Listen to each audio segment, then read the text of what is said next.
மகாத்மா காந்திட்ட போய் கேட்குறாங்க, சார் எல்லாரும் ஒரு சண்டைன்னா கத்தியோட சண்டை போடுவாங்க, ஆயுதங்களோட சண்டை போடுவாங்க.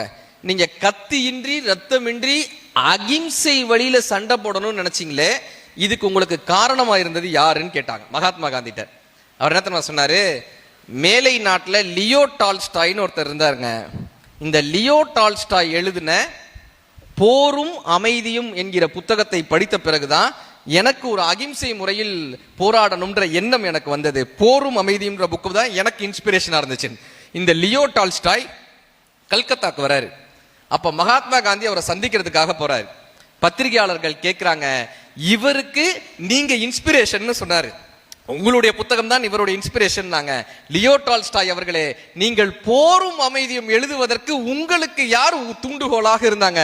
அந்த புத்தகத்தை எழுதுவதற்கு உங்களுக்கு எப்படி தோன்றியதுன்னு கேட்டாங்க. லியோ டால்ஸ்டாயினுடைய பதில் என்ன தெரியுமா? உங்கள் இந்திய நாட்டிலே தமிழகம் என்ற ஊர் இருக்கிறது, அங்கு வள்ளுவன் என்கிற புலவன் இருக்கிறான். அவன் எழுதிய திருக்குறள் என்ற புத்தகத்தை மொழிபெயர்த்து படித்து அதுல ஒரு வாசகம் எழுதியிருந்தாருங்க, தப்பு செய்தவனை தண்டிக்கணும், எப்படி தெரியுமா தண்டிக்கணும், அவனுக்கு நல்லது செஞ்சு அவனை தண்டிக்கணும்னு ஒரு ரைட்டர் எழுதியிருந்தார். அதை நான் படிச்சேன்ப்பா.